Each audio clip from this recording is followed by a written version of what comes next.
All right. We are live as shit. Live da.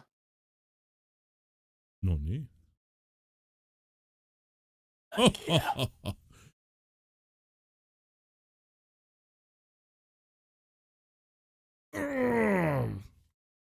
Last one. Who's hosting? Not it.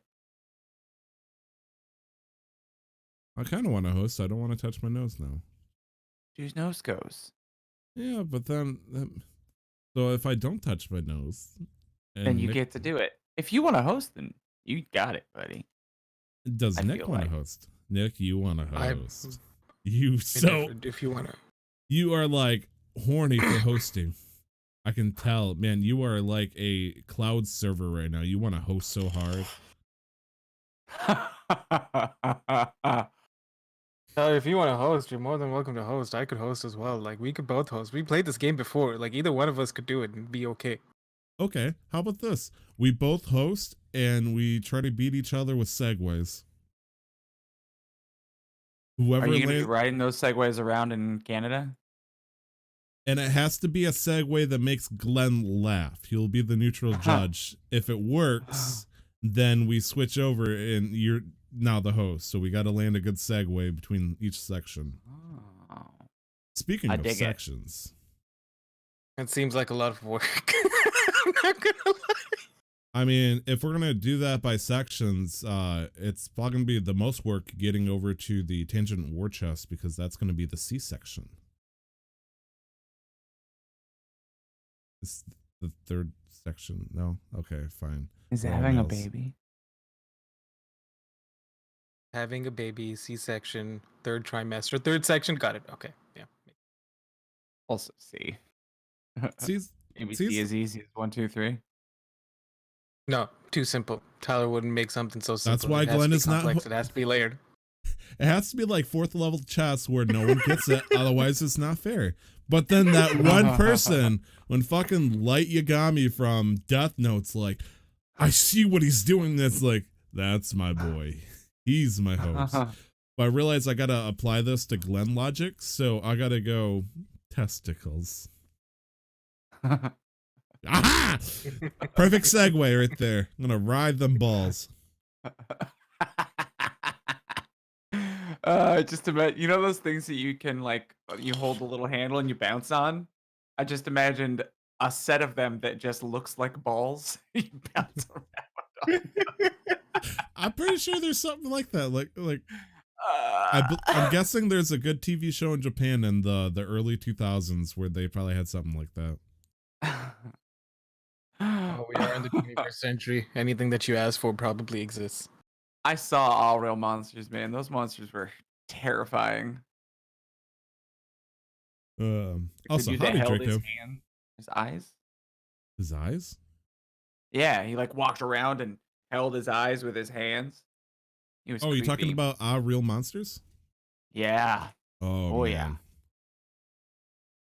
I really like that show, but sometimes it freaked me out. Same with Rocco's Modern Life. I'm pretty sure Real Monsters was my sexual awakening. What? I won't Don't go be into detail. surprised. Tyler's a furry. We know it. You're a furry? I'm a furry, but Yes, I'm not a Sonic fan. That's I don't know. true, If the actually. two are mutually exclusive. Are they though? I feel like if you were I to draw furries and Sonic in a Venn diagram, it'd be a perfect circle. I'm calling it now. I don't know. Blanket statements make me uncomfortable and a little too warm sometimes. Ooh, oh. Okay, you're right. It's summer. You're funny. I guess Glenn's hosting. He just It's spring. It's not spring, it's still winter. It's spring. isn't it spring Yours in the like rain. 2 Time days? change. Oh, yeah, that never really matters for a while. I mean, you're in California where every season is It's like basically the same. Yeah. lukewarm and dry. I never have allergies anymore though, so that's nice. That is nice. Okay. All right, Nick. We're how do we decide who starts it off then, since we're both hosting? You want to rock, paper, scissors it? Ooh, Mm-hmm. spicy. Just one time? One time, rock, paper, scissors, go. So I'm going to get really paranoid because there's a lag. Go on, between go. You, I promise I'm not gonna change. Rock, paper, scissors, go. Okay, I'm going to close my eyes. Okay. Ready? Yeah. Rock, paper, scissors, go. Fuck. All rocks. We're oh God, there can only be one Dwayne Johnson. Call it again. Rock, paper, scissors, go. Is that paper? That is paper. Thank you. Yeah. I was like, come on, open hand. That's brick. What do you mean? Looked like a karate chop to me, you know. Bruce Lee enter the fist. Guess what? Bruce- Pokemon rules, fighting beats rock, so This is true. This is true. also true. It is. Big brain right here. Watch out. I'm gonna choke you out. I always go rock. So I mean, he's such a popular wrestler back in the Attitude Era, and I really respect It really was.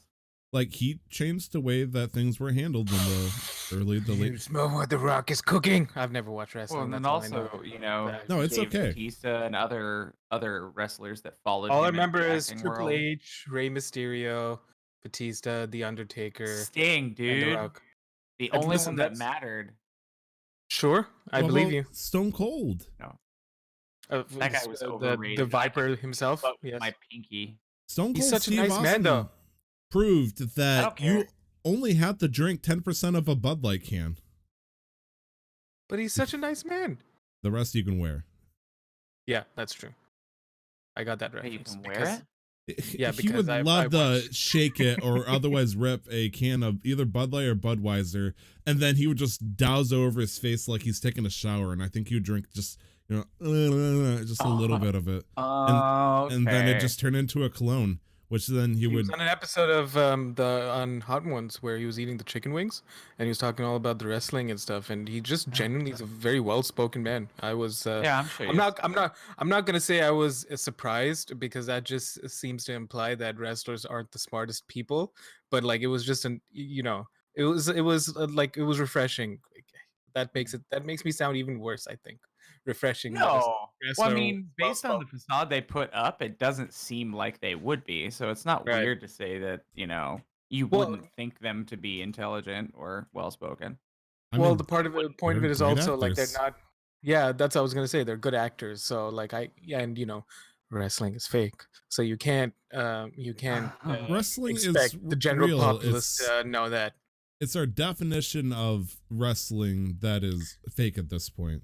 Agreed. WWE is Well is trained and performed. scripted.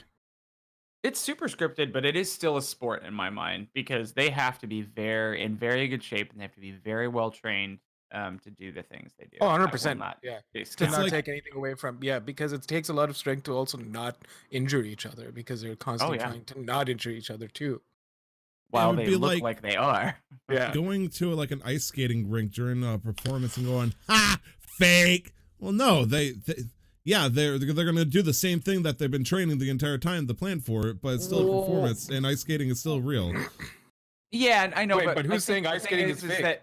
That's I'm the just- thing is that most people are saying, like, a lot of people do maintain that they believe that the wrestling is absolutely real and the Okay. results are not scripted, and those people are dumb. That's I was hinting more at that. I was talking more Wow, at Yeah. way to the fact slam that, the entire yeah, southern United States. most of I have a bunch of family in Alabama; they'll be fine. and no, they love it up here, but Canadians at least they watch it for the drama. So like we're Oh, watching yeah. it for like the comedy because it's a show. It's not Nobody like watches The Hills because they want it to be real. That crap Yeah. isn't real. okay, we're going off on a tangent. It seems Right. like Already, we have a different tangent. Man, I miss the days where we could just have people come back to life after dying on stage, bursting out of a coffin. I miss the Is that a reference Undertaker. to something in wrestling?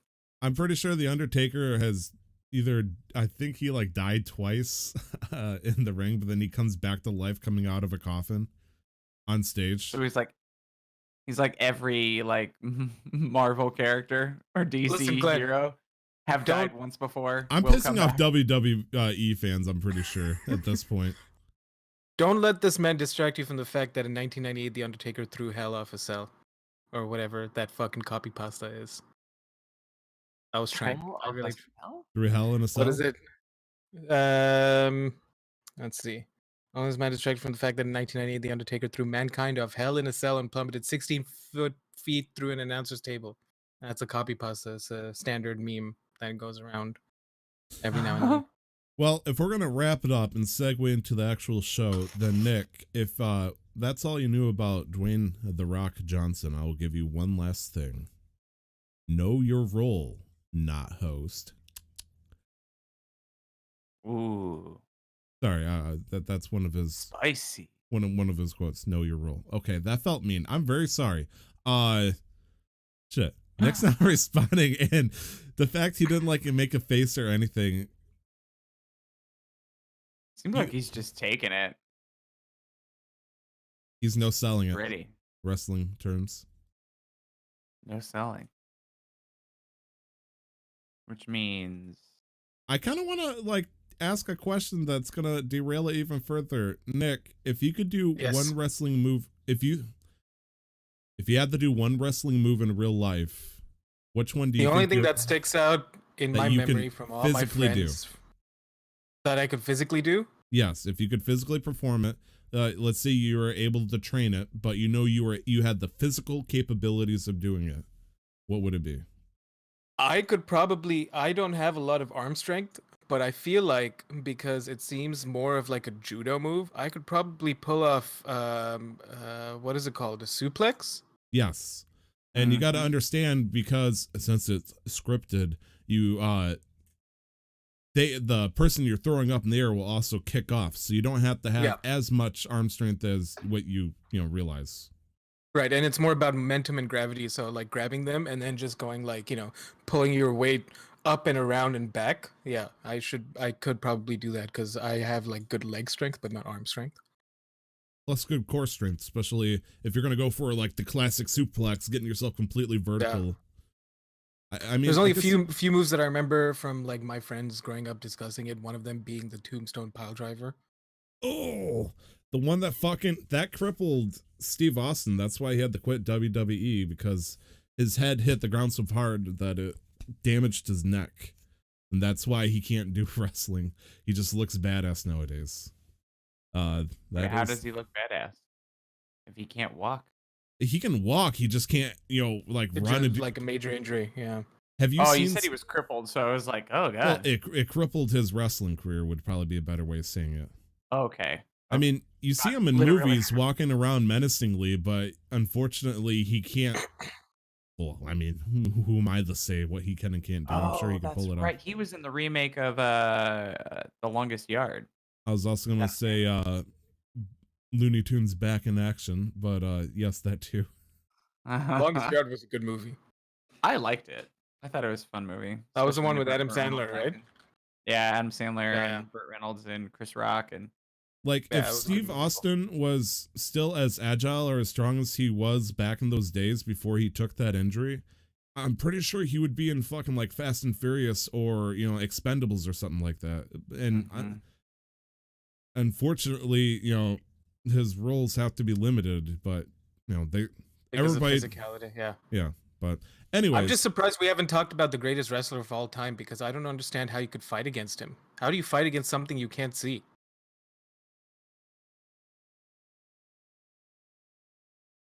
What can't you see? You can't see him.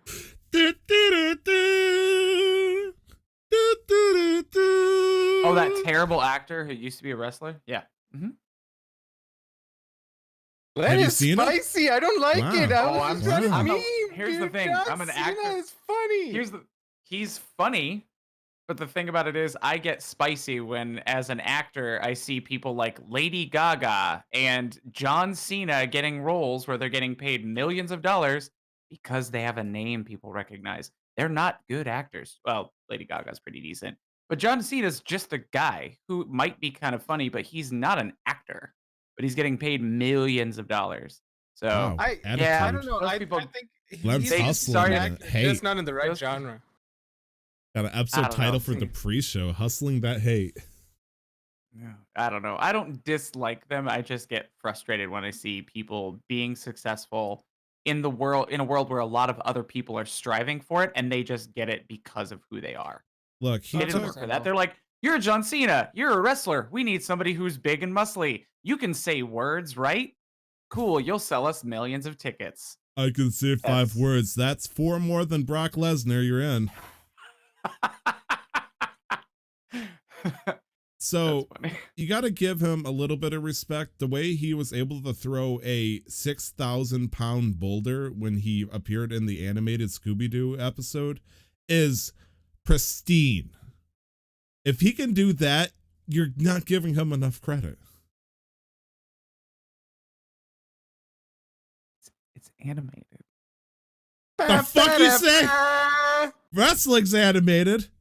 It was all scripted, but he was still able to do it, Glenn. You gotta understand. I mean, you could draw me throwing a world. That doesn't mean that I actually threw the world.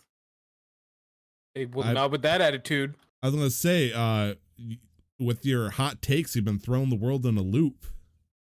I am the loop. You What are we are- talking about today? I don't want to talk about wrestlers anymore. My brain hurts. I don't like It feels- wrestlers. It's like the trial version of talking about wrestling. After 20 minutes, time's up, and it's like you got to drink a bottle of bleach in order to get further into it. And also, you I'll have to take pay it like back. 80 I bucks. did meet Dave Batista, and he's really, really nice. He's super short though. No, he's not. He's like 6'6", dude. Really? Why does he look so He's- short? He's giant, man. Everybody else is 7 feet. Have you seen him standing next to Chris Pratt? Chris Pratt is 6'3". He looks tiny though.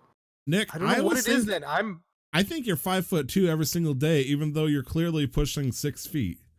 So it's like, I'm like an inch off. Oh, you're 5'11"? oh, I'm about an inch off. You keep talking like that.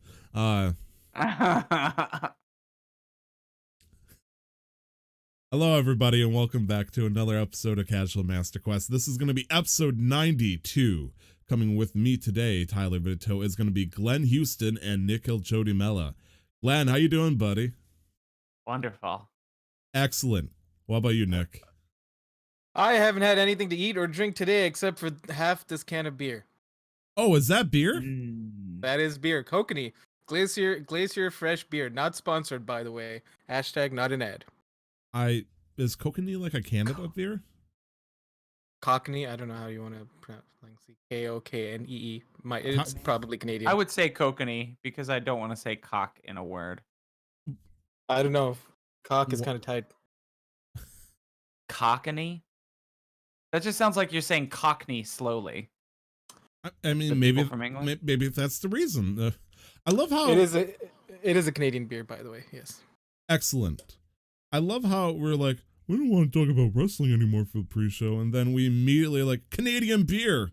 I don't like saying the word cock. It makes me uncomfortable. And this is probably, I would argue, maybe the Bud Light of Canada because it's pretty light. It's not Rocky like Mountain piss water. it's not piss water. Like I'd prefer this over Bud Light. It's just it's like fizzy water. Really, it doesn't have a lot of taste, but it's nice. It's all I had in my fridge. I'm in isolation. I'm gonna pick it up. Okay, fair. Because the next I have is Sleeman's honey lager. Whoa, Canada is interesting with their beer naming convention, but I suppose Sleemans and Yes. cockney. Yes. Just all So- dick things. I'm gonna throw some What can I Sleeman say? down We're my funny throat, people. and I'm gonna finish quenching my thirst with a nice cockney. Sleeman's good though. So before we get banned from Twitch, is there a drink flavor or a drink brand called LeBalt?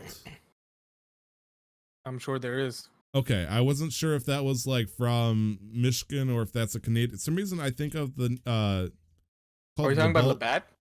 Sure, yes, that. It's a Canadian Pilsner, Labatt Blue? Yeah, it's a Canadian Pilsner.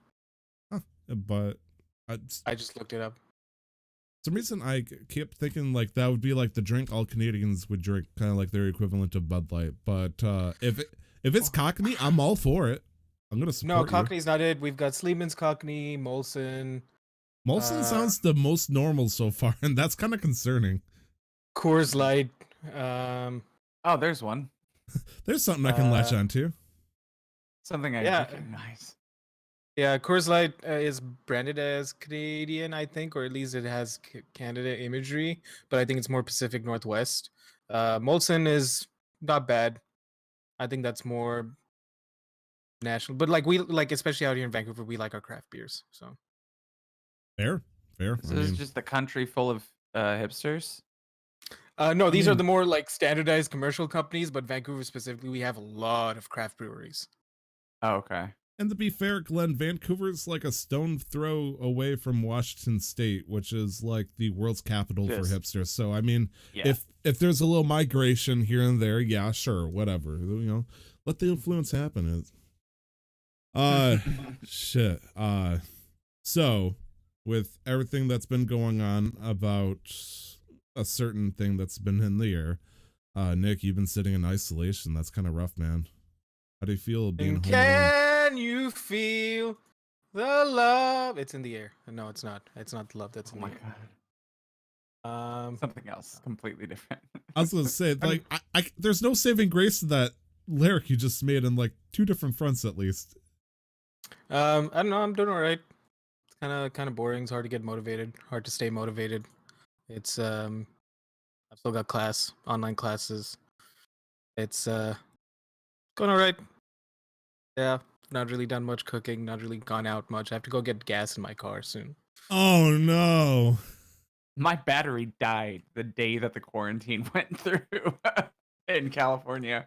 Because of how It's little not- you they used your canceled- car, or They can't. Well, I mean, my wife has a car, so we're okay. But like, they canceled. You can't travel non-essentially out of the state or to Mexico, like out of California. The governor put It's- a lockdown on the state. It's it's not reached those levels yet here, because for the most part, I think the rates have not been as bad, like the infections. But it's going all right. All like the food delivery services have gone contactless, so they just drop it at your door, and then you get a notification when it's like arrived. Mm. Yeah. I realize with having to officially cancel my end of the Canada trip over to Vancouver, basically if I was able to get a hotel room at this point, I would be sitting there, you know, waiting for a text message to get food from a Canadian that I wouldn't be able to even see, and that's kind of, you know, frustrating, if not just flat out depressing. It's like that over here. Like every single place it says either carry out or delivery. Yeah. And which makes Mhm. sense. And all non-essential businesses are to close at a certain time, if not Except GameStop. except for GameStop, because apparently they are fucking economically essential. We are there to Weren't they supply on the the need. brink of like bankruptcy a little while ago? I mean, aren't they on the brink of making up illogical bullshit so they can stay open? Yes. Oh, so to derail this a little bit, did you see that Reggie joined the GameStop board? Really? Yeah. Oh crap! I'm speaking in tongues. What did you just say, Glenn? I don't know who Reggie is. You don't know who Reggie Fils-Aimé is? Okay, he was originally the Nintendo of America's president up until last year. He retired. Oh. He's one of the most prominent figures in this decade of Nintendo's history. Oh. Sorry, I blue screened for a second when you said that, and it freaked me out. And don't worry, I'm he back joined- in line. He joined GameStop's board of directors this month. Well, Is that good or bad? that's It's interesting. it's like putting hands together, concerning kind of thing. It's like, that's it's like the one thing about Reggie is he was always optimistic, and it felt like he could bring hope to places anytime it felt bleak in any shape or situation. So it almost feels like when he walks into a conference room, there's going to be light, like just blasting behind him as he walks in. He's like, all right, don't worry, guys, I'm here now, kind of thing. And so it's weird. I don't really want light to shine on GameStop of all places. So it's like, maybe this is his version of crusading into hell. I don't know. Maybe he wants to fix the company and make it a better place for people to grow and for games to be shared in the world. Make it a GameStop place that people enjoy. is one of the biggest platforms for physical media over here in the States specifically, but obviously I think over in Canada most of it's, is it GameStop or is it still Electronic Boutique? It's EB, but they're owned by parent company. EB is GameStop. Games? Yeah. Oh, I remember EB Games. It's GameStop, so I mean, if it makes you feel better, essentially. And then GameStop also has like outlets and like stores out in parts of Europe. So I feel like different branding. if he can somehow convince them that money is not important as worker wages and all that, then I'd be glad. But I mean, I just feel like at that point he's going to settle down, get a nice comfy job, maybe become the face of the company. That would be pretty wild, but well, remember also it's just he's board of directors, so let's see what happens with that. right. And I feel like with GameStop, knowing GameStop's history, if Reggie was selling Hope and GameStop like, hey, here, buy some Hope for $69.99, and you're like, thanks, and then you go and use the Hope for a couple of months and come back, hey, I used this Hope, how much could I get back for it? 50 cents. That's probably what's gonna happen. Because Hope 2021's coming out soon. Mm-hmm. And then they'll buy it from you and sell it back for like $20 because that's what GameStop does. So with Next day. are you working from home for school and all that stuff then, Nick, or? Yep, we have online classes and stuff through different like conferencing tools and things like that. Like my programming course is fairly easy. Like our prof records her lectures, and then for like our project, which is really all we have left, it's possible to do it online with my group, so it's not that bad. So that works out just fine. I'm Sure. just more concerned about the exam that I have for that, how our prof's going to handle it. The challenge is my acting course. He wants to keep that going, but he's trying to like figure out how to do it in a way that would make sense, because he's using this as a not as like a strict like he's not like being a dick and be like, you can still like do it despite the fact that the whole fucking country's on a lockdown. No, he's like, let's use this as a challenge to figure out some way, even though you can't physically act or meet up, especially Yeah. because my partner, her family's from Vancouver Island, and so she moved back there in the middle of all of this, so I can't even see her. So like even just meeting up, and they don't even want us to meet up. The school's like, all right, you shouldn't be meeting up for group projects. So he's like, let's figure out a way to do this. If you have any ideas, or if I come up with something, we'll figure it out and find something interesting or a different way to present your last scene. So we're still kind of working on that, which I'm like, okay, I appreciate the challenge. And then my other course as well, most of it can be done online. So yeah. That's fair. I'm trying to think of like how they would do it. I'm trying to imagine speed dating, like how you did that one time, but now Right. it's like, all right, we all got to meet up in this online room. You have 5 minutes with this Skype call. What I'm actually gonna do, especially for my acting scene, because it's a 2-person scene, I might do, and I think I might pull you in on for help, depending on how you feel about this. That's I might do a radio style 2-person scene, like a radio drama, or something an like that. Yeah, advertisement. like Let's say- more drama, because it's a comedy scene, so it's a skit. Basically, it's a skit. Oh. Yeah. Oh yeah, the Skit Skeeter 2000 over here, old Tyler.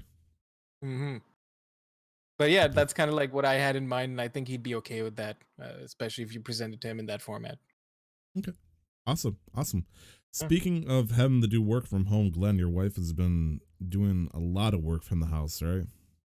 Mm-hmm. Yeah, starting on Monday, she Still the was host. full time from home. So she wakes up at like 7:30, goes out there and starts work at 8, and takes a break around noon. And it's nice because I get to like see her a lot whenever I take a break or step out of the room when I'm streaming or working on other things, I can say hi to her. It's really cool. You sound so enthusiastic. What's going on, man? Bro, I'm just like sleepy today. I don't know. I'm in a weird mood. A weird. Do you want to? Apparently, this is becoming a big thing nowadays. Do you want to try a sleep stream? Sleep stream? Yep. Apparently, there's now streams out there of just watching people sleep. For the audio listeners, Glenn just gave a look of complete and absolute horror. Oh, that sounds terrible. I talk in my sleep a lot. You don't get like the way subs? things- Can you imagine getting subs for talking in your sleep? Like, comment, or 'Cause subscribe. that was like when I was a kid, that was my dream job, is just like testing mattresses. That's how sleepy of a kid I was. I was like, I like to play and I like to sleep. Nobody's gonna pay me to play, so might as well see if they'll let me test mattresses. That was my logic. Well, Glenn, I got news for you. For only technically no money and maybe some biddies, you could sleep on a mattress and have people stare at you for hours at a time. I mean, that feels like the second best thing. No, it's been really nice to be able to see her, and I know that she loves not having to commute 2 hours a day. So, also, she's kind of hoping with this that she's proven to them that she can work from home, and that maybe it would be valuable for her to get a couple days a week in from home, so she doesn't have to spend as much on gas and that sort of thing. Right. It's just, so- it's weird because working from home has a lot of obviously benefits from it. But at the Mhm. same time, almost feels like there's a different style of regiment that you have to provide yourself when you're working from home. Because you think like, I'll just wake up whenever I fucking want. I'll put on my slippers, I'll have coffee, I'll fuck off for hours, and then I'll do a couple hours of work and they won't know the difference. And it's like, Oh no. yeah, you can certainly try Yeah. that. Let's say how she's, far yeah, they'll she's go. connected to a VPN so that she has to log her hours and be on her computer for the entirety of the time. Like she's got like they're keeping pretty heavy tabs on everyone because they need to know that you're actually working when they're paying you. Right. And that's unfortunately fair. Kind of like it stinks because over in my job and almost every truck company nowadays, they now started putting cameras in the window facing the driver and outside just for insurance and other purposes, just to make sure that they're actually obeying the rules, because there's been so many issues with drivers starting to fall asleep, starting to nod off, starting to eat, drink, smoke, vape, jerk off in the truck while it's moving, and it's becoming a huge problem over in the trucking industry. And yes, Nick, you had a hot take, I think. No, I was just wooing in agreement. Oh, wooing But I agreement. didn't want that to be heard. So Woo! Was that wooing at the guys jerking it in the trucks? hell yeah, brother. If I can't jerk it while I'm at home, might as well jerk it while I'm on the road. Body positivity, baby. Let's go. Show everybody what you got. You're just Please, on the road. Hell yeah, it's 2020. Can't king shame me, motherfucker. fellow truck drivers, what you do in your truck when it's parked is your business, but goddamn, please don't do it on the road. You got to keep your hand on the other stick shifter. Woo! Hell yeah, brother. Just because you're driving the I automatic can now shift doesn't mean you 2 got to. sticks. I can multitask. Are you a goddamn tank driver from World War One? Yes. How did you know? Oh, man. Sorry, didn't mean to dig into that little dirty little secret. So you've probably been having a lot of fun playing games and whatnot. Have you been watching anything interesting? Me? You. Oh, yeah, I did. This is just something I didn't realize, is that a lot of movies, kind of, because me and Sarah just have a pretty similar, like, we watch the same things over and over. We're really boring. It's like, all right, we watched The Office. Let's watch Parks and Recs again. All right, now we just got to watch New Girl again. But we were looking through the list, and Hook was on there, and it's one of my all-time favorite movies. I love. Give me the hook. Where is the hook? Hook. Yeah. Give him the hook. Fun fact: Dante Bosco, who played Rufio, is also the voice of Prince Zuko in Avatar: The Last Airbender. No So, shit. yeah. That's awesome. But Oh, you'll definitely hear it if now that you know, you'll hear it and be like, "Oh my god, it's Rufio." Did you know that the person that played Genie in Aladdin also was the person that played as Peter Pan? Yes, I think that was Robin. I'm sorry, I had to ask. Yeah, no, I absolutely knew that. Robin Williams is kind of like my idol because he's like a guy that is a good actor, but was not just like a sex hunk. That's why guys like oh, what's his face? Like Channing Tatum. That guy, at very least at the beginning, was not good. He just had a lot of abs and could dance. I mean, And Hell that's yeah, he the did. reason- But now he's pretty funny. He's found a rhythm. But like Robin Williams didn't have any of those things. Yeah, He had but wonderful eyes. we had fucking But Dustin he was- Hoffman. Oh, Dustin Hoffman. Oh my He god. can hook up But yeah, with me both of all those day. guys.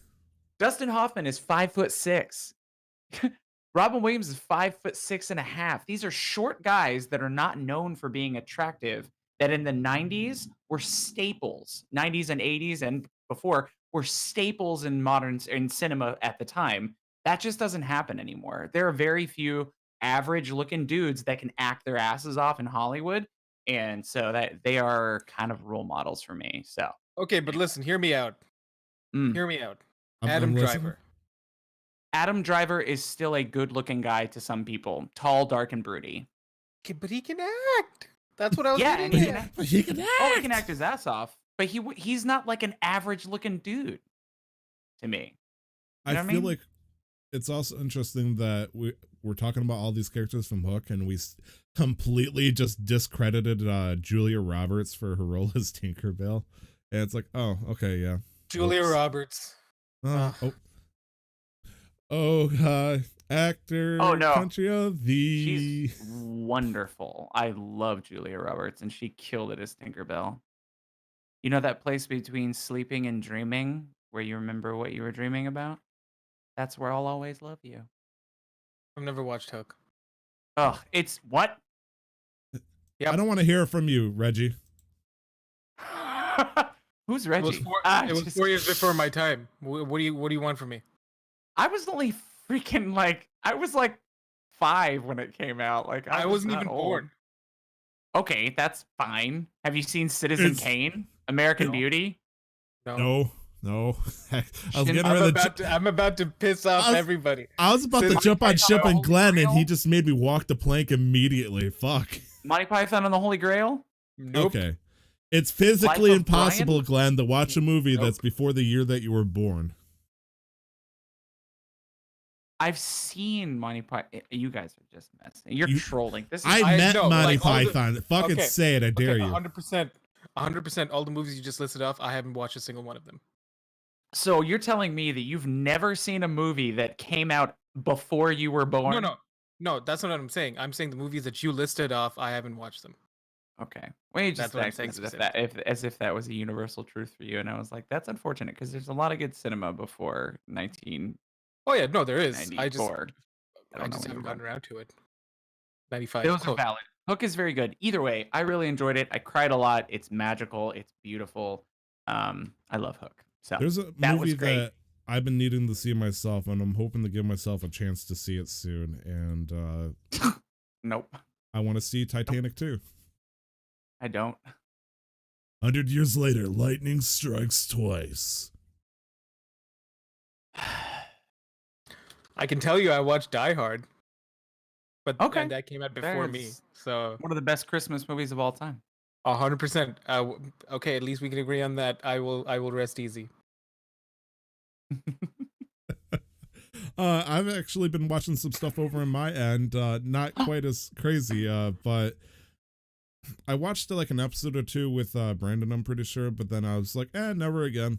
But I decided to start watching Dragon Ball Z Abridged, and There's And only- That's what he just Dragon Ball Z farts. Bridge got rid of. So I'm gonna say that's the original version. yeah, 2 episodes of screaming. Abridged is very well done for the Oh, project it's- in its time, and I'm very impressed by it. I'm currently getting ready to push towards the Android arc. I don't know how far it goes because I'm pretty sure they got like cease and desist at a certain point, or otherwise they stopped. And so I'm hoping to go as far as this train ride takes me. And my God, is it good? It brings so much new light to characters like fucking Nappa, Mr. Popo, and Mr. Popo is like a fucking enigma. That guy. he is the Dark Lord that scars this earth, the hidden enemy everybody should fear in Dragon Ball Z Abridged. And He's like Whis. yeah, okay. But I am about 30-something episodes in, having a good time. Really enjoyed the Frieza arc. I really appreciated that in order for Goku, or convince him to let him reach 100%, he offered him 2 pizzas with stuffed crust. And then proceeded to throw 2 Destructo Disc at him. And yeah, worked out. It worked out. It did. How many times has Krillin died? Or Krillin, the Krillin owned meter, I believe, is what it is on that. I don't know. I'm Okay. pretty sure it's in the teens so far. Just Okay. completely obliterated. Just thinking about it makes me want to watch more. But that's been pretty much it for my normal side of the week. But I think we should probably remind ourselves of that very dark, terrible fact that we often forget, that this is in fact a video game podcast. Ooh. Okay, let's talk more about Hook. You know, I can talk about Hook all day. fun fact, the first time I watched Hook as an adult, it wasn't until the wig came off of Hook that I realized it was in fact Dustin Hoffman.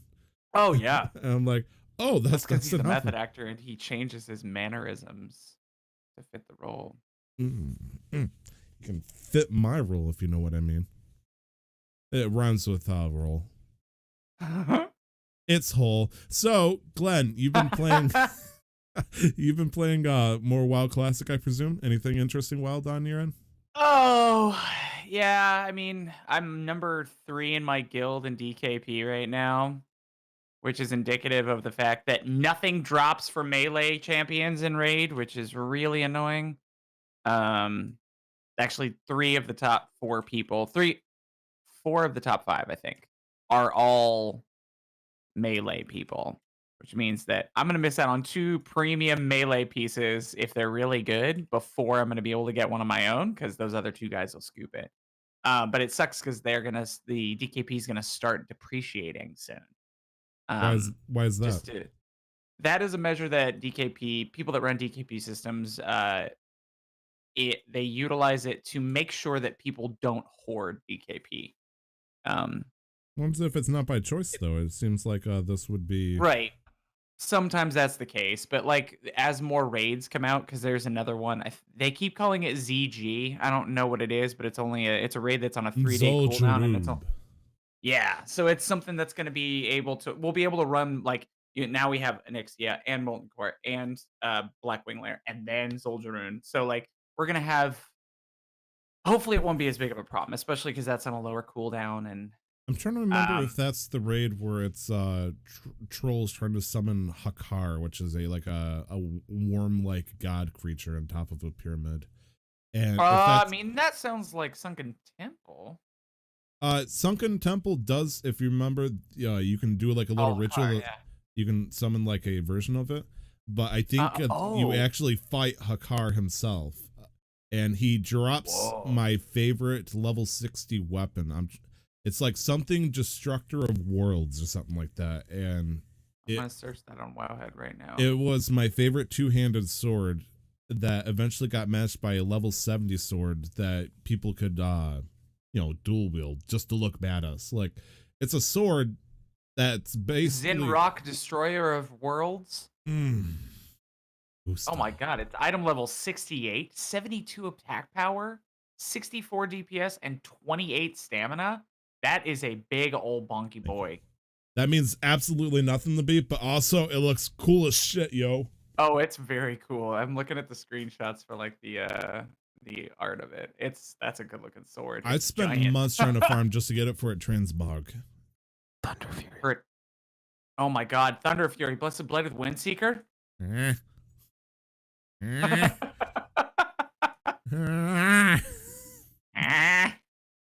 Oh yeah. Anyway, so WoW Classic has been fun, but the only downside right now is that I'm in the process. I'm about 5 days into farming for Edgemaster's Handguards, which for reasons for me Yep. it is the best thing and the most important thing for me to get because I'm not a human, so I don't have an inherent bonus to sword skills. And so in order to maximize my DPS against raid bosses, I need them. And one was listed on the auction house today. And after 5 days, I'm right around 1,000 gold. I probably have another 5 or 600 in capital that I just need to sell. Um, and mind you, I was at 0 about 5 or 6 days ago, and now I'm at pushing probably 1,500 if I was able to sell everything. Hey, 1,000 in can the you bank. buy me riding, friend? Buy you writing? Yeah, can you lend me 1,000? I want to be able to ride a fast horse. Well, I mean, if you're in retail, I can't help you. Ooh. If I was in retail, I have like a plethora of. I'd be giving you money, but if I Well, play that's- classic again, Glenn, will you hook Daddy up? I want to do 100%, 60%. Well, that's the thing is you can lessen that by gaining honor with the factions and doing yeah, PvP. You can get it to a reputation. point where an epic mount only costs 300 gold. Mm. But the one that I saw in the auction house just yesterday was 6,800 gold. So You're gonna die of old age before you get that fucking edge. Can't. the upside is one of Yeah. my friends in my guild who has been playing since like the old days. Like he's been playing since the beginning, has continued to play 16, 17 years a while. I was already He- in Azeroth before they built the damn servers. They just left me here, and I've been playing ever since.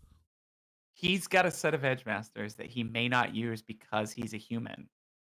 And there's a decent chance that if he decides not to, that he'll sell them to me and take whatever money I've got and just let me pay him back over time.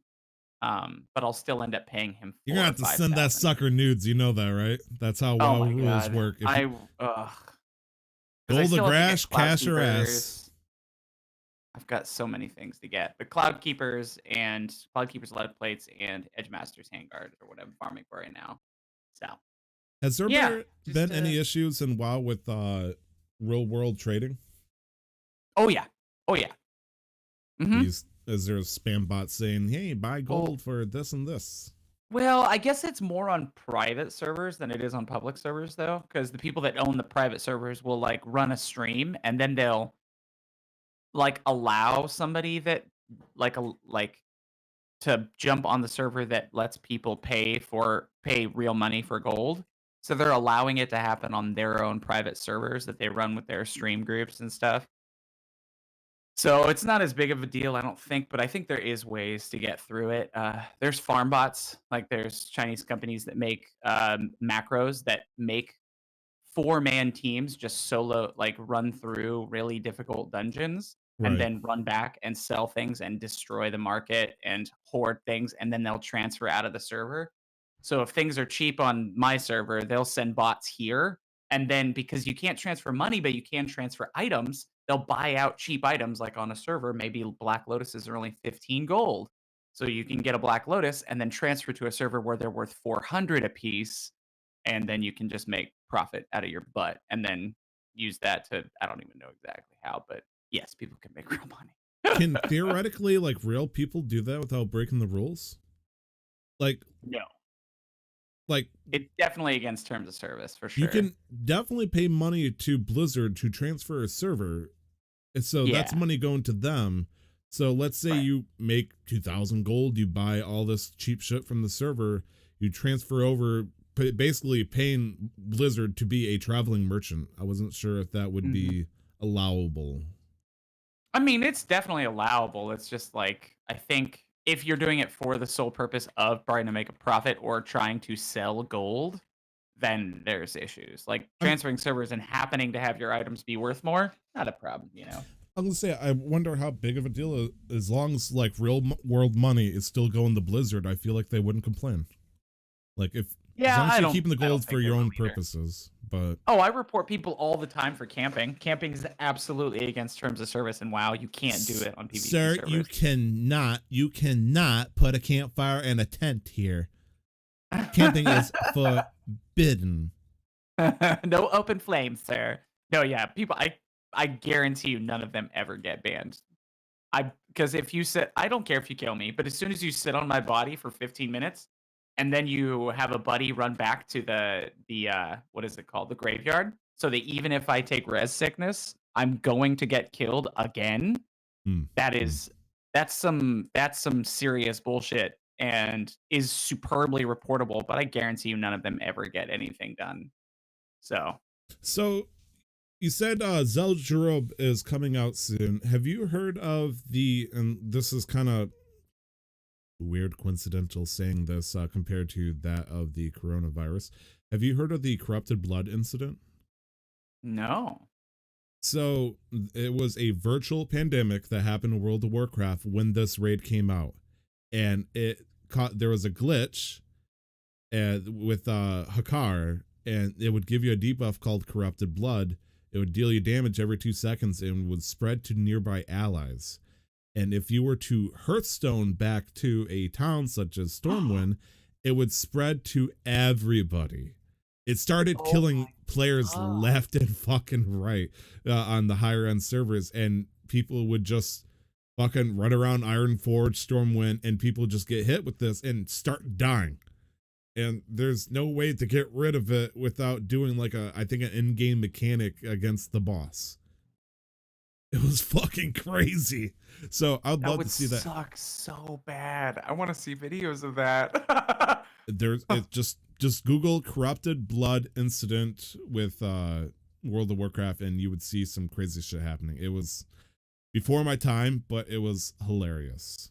And it's just when you brought up that they're bringing it back again, I'm pretty I'm sure they're fixing that like beforehand. Right. It's like, okay, you know. Anyways, World of Warcraft Classic. Also, you've been playing the new season for Teamfight Tactics.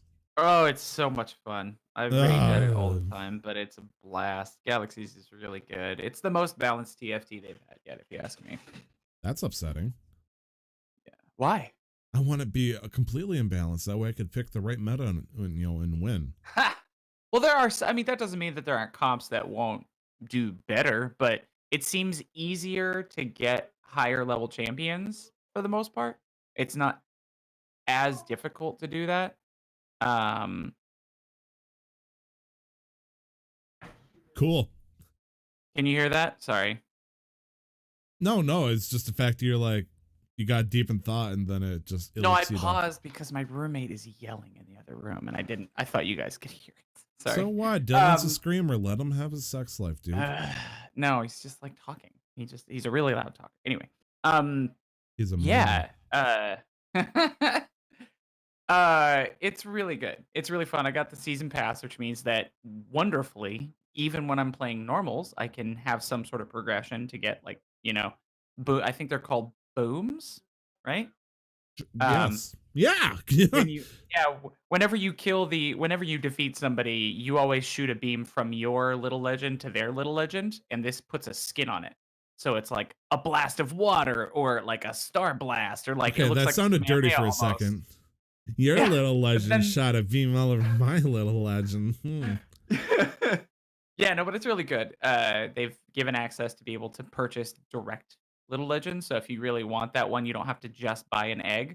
But apparently, and I heard this from Bandon yesterday, you can actually prestige through it's basically you buy the pass and then you can go through the full 50 levels 3 times in one season, which is about 3 months if you want to. So you can get all the rewards 3 times for like $10. That sounds ridiculous, dude. Like, there's no way I can. Even going through it once, you're making your money back and then some. So I got through to like the 3rd tier. Like, I there's no way I could get the fucking 50. That's crazy. The 3rd tier? I don't remember that little bar that shows off the bar. Oh yeah, no, it's completely different. It's more akin now to the modern warfare progression or something like that, where like I'm already level 14. I think. Okay. Oh, And I've only maybe been playing it for 2 days, so maybe I have a chance uh, then. oh, absolutely. I would say take a look at it. It's really fun. I don't want to make this a two-man show. Nick has been getting glazed eyes over there as we've been to talk about World of Warcraft and League of Legends. Wow, a TFT, yeah. In preparation, I'm assuming for Will of the Wisp, Nick, you've been playing a little bit of Ori and the Blind Forest? Yes, courtesy of the Game Pass that I pay for, so not exactly a courtesy. I don't know how that works. Anyways, yes, I picked up Ori and the Blind Forest because nothing was appealing. So I like this is moment of pure brutal honesty. Nothing was appealing this week, and so I'm But like, Doom came out. But I have Animal see Crossing that's came out. I don't care about Animal Crossing. Never played it. Bam! I loaded the bullet. I wanted to see if you were gonna snipe it, and man, that is a bullseye shot. I don't give a fuck. Add me on Twitter, you haters. I will. No, I mean, if What's you your like Twitter Animal handle? Crossing, that's great. Wouldn't you technically At be LR the 11th. I'm not hating on anything. I just don't care for it. I didn't say anything. Yeah, bad no. about it. I LR's played Animal opinions Crossing do and I not don't necessarily reflect the views of Casual Master Quest. I wanted to. I don't know. Like, I tried to boot up. Like, I'm gonna have to like really stick with it. I tried to boot up the first Doom from 2016. If like, don't get me wrong. Like, fantastic fucking game. I just can't play it. Like, it just. care. There's something about it that's just not appealing. Maybe it's just because it's the early like first hour or so. And I might have to do one of those things where I just really have to push through and give it a good solid try. And then I can move on to Doom Eternal. But I've been watching a lot of gameplay of Doom Eternal, and let me tell you, Doom Eternal is something else. What really before I go into Ori, like Doom Eternal, the best part about Doom Eternal for me is really the music. Even with Doom 2016. Dun, dun, dun, dun, dun. I'm a metalhead, so it appeals to me, but Doom Eternal's music is something else entirely because what Mick Gordon, the composer for the games, what he did was he put out an open casting call sometime last year looking for heavy metal singers. And he basically created a choir of heavy metal vocalists. Yeah, we talked And about they this last do episode. It these- sounded exciting. Yeah. And I'm going to repeat it again. Like, he created these badass chants that I was watching people play. And, like, they're just so prevalent throughout certain parts of the game. And it's amazing. Like, honestly, like the atmosphere, and then Doom Eternal also visually, it just looks like it's gotten more like retro-y, but like retro metal. Not like retro 8-bit or like digital LCD style, but like more like it's taken a more like medieval look, like that meets like modern like kind of aesthetic with the UI and the fonts and stuff. Okay. And it looks fucking badass. But going back to the games that I actually have played this week, putting aside the usual suspects, Ori is a fun game. Ori and the Blind Forest. I'm playing this in Heresy. preparation for Ori and the Will of the Wisps. It is a side-scrolling platformer. It's beautiful. It's It very honestly is. artistically pleasing, yes. Like the music, the visuals. It's honestly a beautiful game, and I'd never seen gameplay of Ori. I didn't even really know what it was. I just know people like it, so it's kind of like, to me, Ori was kind of on the level of like Hollow Knight. Like, not that they have, I wouldn't call it like a cult following because they have pretty sizable followings and fans, but like it's still like to me kind of cult because it's that one single player game that you play. It's fucking great art, great fucking music, great gameplay, and then that's kind of it.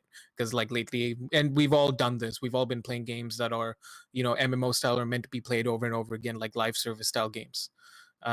So like playing a game like that after a while is refreshing. How are you handling the difficulty of it? Because last I checked, it was actually a little challenging the further you get into It's it. fucking challenging. Like, I have okay, to preface this also, I have about 3.5 hours, 4 hours into it so far. And there was a part where it was rough. Like, it's a rough platformer game. Like but it doesn't punish you. It's not like the Souls series. I don't know if that's the right way to phrase it, but like you get used to it the more you do it. Like a good game should Like sex. reward you that way. Sure. Wow. Okay. Left field comes in Glenn. Hot input. Yeah, like there was one specific one part where you basically had to vertically ascend as quick as you could because otherwise you die, and I died easily over a dozen times. Like just straight up, I just couldn't like figure it out. But then each time I'd make it just a little bit further because I was also trying to collect like there are a bunch of collectibles on the way, and I was also trying to make sure I was hitting those. But then if I wasn't doing it as efficiently as possible, it was going to take time out of me like trying to survive whatever was coming after me. As And Glenn would eventually say, I like got there. sex. Like sex. And eventually Glenn and Nick's review so far. Ori and the Blind Forest. It's hard, but Eventually you get get better at better. it. eventually reaching that peak was very rewarding, and I haven't felt that in a Since 5 game minutes in a ago? while. Oh, in a game. Ooh. It's fun. Like I haven't played like I started off on platformers essentially with Yeah. Crash Bandicoot, and I haven't played a platformer in a long time. And I've also heard Uh, the music. I think you already said no. You were talking about Doom. The music in Ori is just really. the music good, in Ori isn't is it? really good too. Like, and it Yeah. like picks up at the right times, and it's pretty good. It's I'm glad. I want to finish this before I touch the Will of the Wisps, and then I think I'm gonna make my way over to Doom, especially once in like in a few weeks, once I'm officially like job hunting. I will have like the mental space to like start navigating through this backlog that I've collected because I do want to get to Doom Eternal. Whenever I do get to Doom Eternal or Doom 2016, I am not fucking 100%ing those games. Fuck that. I'm just gonna play it, kill some zombies, and leave. But Doom Eternal, it looks fucking fantastic. I'm yeah. glad. Nick, you like put the train on like full blast, and Glenn and I kept kind of like grab on, but you're like, vroom! No. I'm glad. So who's Ori? Why is she or he in a blind forest? You know what? It's cool. I don't think they ever specified, but or basically. All right. Here's what it is. Are you Yeah. ready for this? Okay, Here so comes Ori and another the Blind train. Forest- Watch out, boys and girls. Ori and the and Blind Forest is the other basically a folks. fight between the light and the dark. Like at its core, that's all it is. It's a battle of survival between the light and the dark, and Ori is a fragment of the light. The dark annihilated the rest of the light, and Ori has to restore shit. God, yeah. The beginning of the game is just like watching Up. It's I- so sad. It's so fucking I sad. haven't watched Up. Nick in the chat is asking where the traveler is. I haven't watched Up, and not because I've just not seen it. I haven't watched Up because I got bored of it. We need to make a club for people with no skills. You and my wife. I When got we first bored of started it dating, about 45 minutes in. Oh man, I was ugly girl crying in the first 15 minutes for most of the rest of the movie. Like, just kill me now. Okay. And now Brian. you don't know a core part of who I am. I That's- highly doubt that, but Same. I bored am me. Doug. I'm Doug. Who's Doug? He's the golden retriever in Up. Yeah. Oh, okay. I I've was never hiding seen under Up your porch either. because I love you. I've never seen Up before. All I know is there's an old man on a hot air Oh. balloon. Anyways, so yeah, Anyways. fight between light and the dark. Ori's the last remaining fragment of said light. But Ori where has to is the restore traveler? things. AFK? He's AFK. He's been logged out for inactivity. Yep. AFK, bro. Yeah, and then the only thing I've touched this week is RimWorld as well, and got up to some shenanigans because RimWorld is like very focused on storytelling. So anytime there's combat or like you can follow a colonist around and you can see like a social log of things that they've chatted with other colonists about, or if they've insulted somebody, and it even like dramatically breaks down combat scenes. One of my colonists, their name is Captain, because they're the leader of my colonists. I've decided it's like Captain shot their rifle and missed, whereas intruder number 1 shot their bow and stabbed Captain in the fucking knee. Like it breaks it all of that down, just better vernacular. I almost lost all my colonists, and it was fucking hilarious because the one Raiders? colonist. Yeah, because you get rated every now and like pretty periodically depending on. So you have 3 storytellers, and you can choose. Like there's one storyteller that incrementally builds the challenges up. Then there's one storyteller that gives you a lot of time in between events to give you, like, because you want a world build or like base build, you can do that with this storyteller. But then each challenge gets even more harder, like more than the first one, which is like standard. And then you've got, I think his name is Randy Random or Randy Savage, something like that. And basically, there's like a logical progression based on your colony's wealth that they send you challenges accordingly. But Oh, cool. Randy doesn't give a fuck. He'll send you like it's basically like a list, and he'll roll a D100, see what pops up, and if it's a toxic fallout, like you just started, you're getting a toxic fallout. Deal with it. And you lose. God Yeah, damn it, basically. Randy. So yeah, I'm on the base building one because that was always the fun part for me of RimWorld, and then having my colonists almost get wiped out because we had raiders come in, and we also had a man-eating pack of what were they, guinea pigs happen at the same fuck? time. He was eating them? What? How much is no. this game? It's like $30. I think I'm buying it. It's a man-eating pack of guinea pigs, Tyler. Oh, So it's just Jesus. that they're just So a migrating pack from of man-eating guinea pigs, I think is the way to yes, say sure, it. yes. And then they were just migrating, and they came across my tile on the map, and so I was getting attacked on 2 sides from like angry guinea pigs, and also from raiders who were using mortar blast to like blast my colony. It's a shame you couldn't Holy shit. redirect them towards each other. Well, I would have been able to if Oh they didn't God, come they're from different mounting sides the of the map. man-eating guinea pigs. It They was formed a collusion. it was comical. And then one of my and then you'll always have colonists who are incapable of combat, and then one dude decided to break orders for whatever reason and cross halfway across the map and die in the process. Because he walked through the crossfire, because he can't fight, like he can't even pick up a weapon or defend himself. He just runs anytime he gets attacked, and he just crossed through the crossfire When he and died. left the colony, just like ran away. I can't remember what it was, but something like that. No, he wasn't What even a running. He was just goofball. like, this is a priority, like this is a job I have to do, and then he left, and I guess I wasn't paying attention to him, so it might have been my fault too. I'm And then gonna he get was my just way crossing through a across Mel and died. Gibson film scene. Ugh. Yeah, that shit was funny. Yeah. Good Those are times. some legit shenanigans, bro. I love the stories that can come out of like crazy shit like that too, because it's like the odds of like seeing the computer deciding for you, and usually when it's your character, the computer deciding, let's do something that's probably gonna be counterproductive, and it's like, but why? Well, fuck, if it's gonna happen, let's see what how this pans out. And then you watch him die, and then it turns into that fucking Office meme. I don't know what I expected.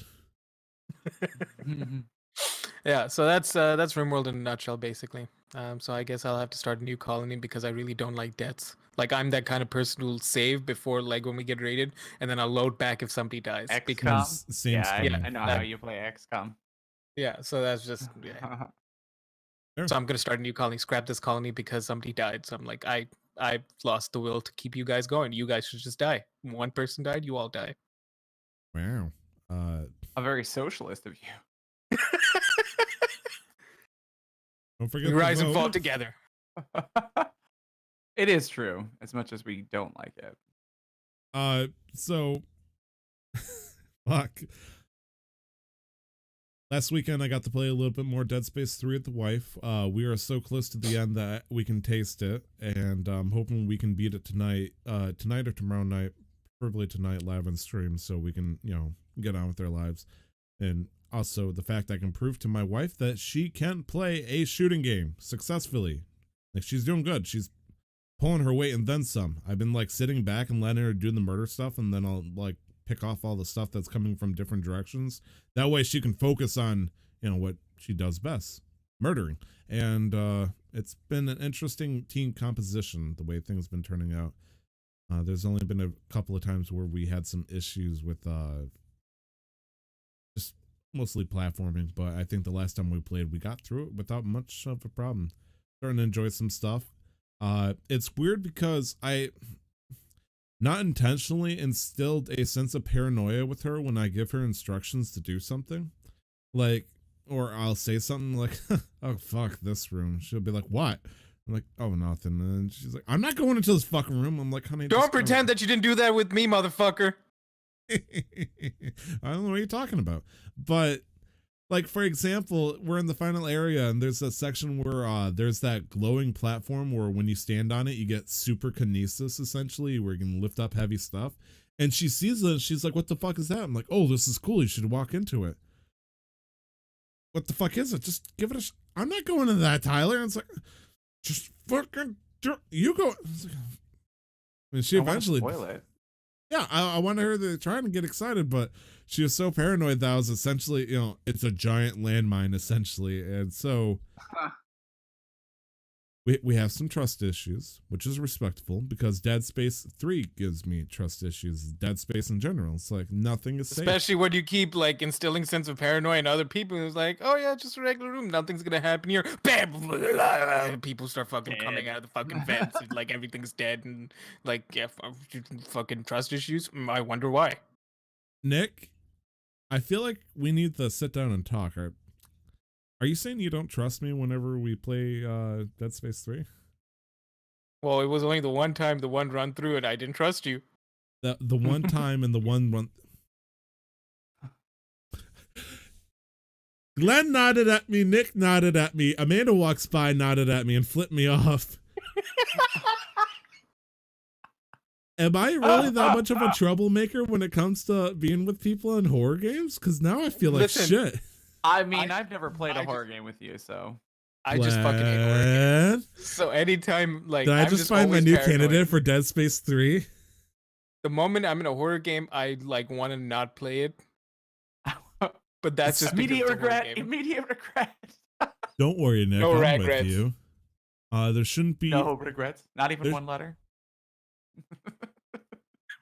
There should be one. I don't think there's any enemies in this next area. We should be fine. Just run through it.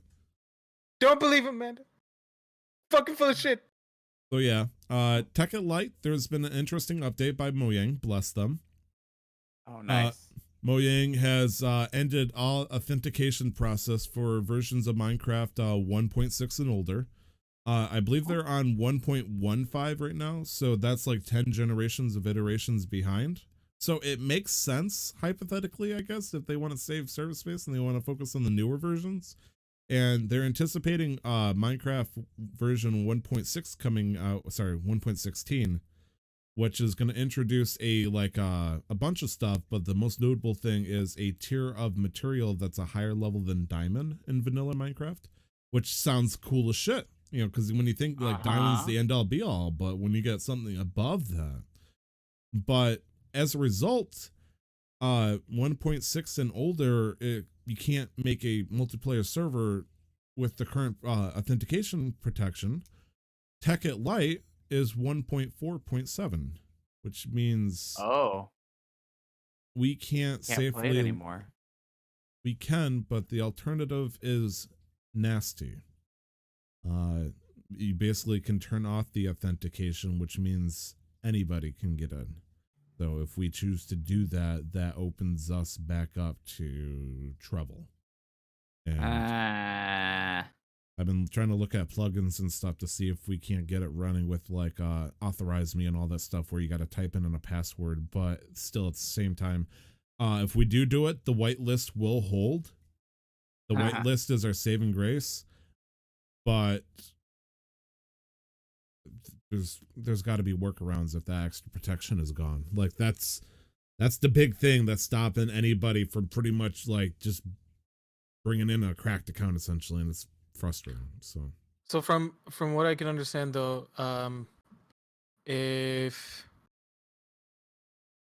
Tekkit Light were to update itself to current standards, would things be just the same then? If you're asking if they upgraded to a version of Minecraft that was 1.6 or newer? Well, yeah, that would hypothetically like keep things the same, right? It would fix it.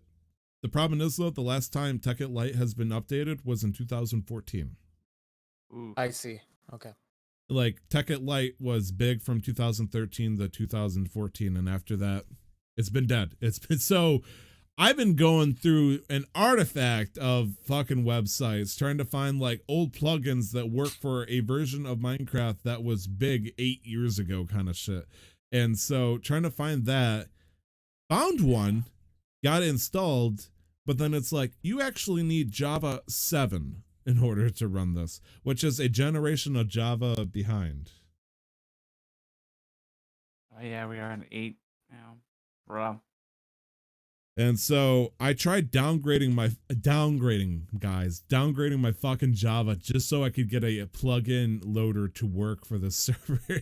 And like once I did that, I'm like, you got to be fucking kidding me. This is getting ridiculous. And so got to see what's going to happen. But I've been spending most of my time playing a certain game because in the depression of all the shit that's been happening, for some reason, I find myself attached to a certain game that just allows me to walk around and relax, do my thing. And that is Death Stranding, of all games. I was going to say, if you say Dead Space, I don't know how to feel about how you see walking around in normal days. Every day is a horror. So I sunk in a few hours last week and talked to you guys about it. Things got a little weird. Things have changed dramatically. I'm going to guess I put between 15 and 20 hours into it since we've last spoke. So I am currently at the point where they're pretty much telling me, hey, you're trying to get to the final area, which is, that's a good sign. It means I'm getting a little bit closer to the end of the game. There might be more bullshit because, this is Death Stranding and I'm only like 25, 30 hours in and the game supposedly takes 50 hours to beat. So we'll see if that's fucking true or not. But at the same time, I've discovered a lot of cool shit. Stuff that I've already had that I didn't know worked the way they did. They gave me something called a Ebola gun, which essentially is a gun that shoots out rope laced with my blood. I thought it shot Ebola. And I was like, what? Yes. I thought it shot bullet ties. I can't handle variation of the common bolo ties.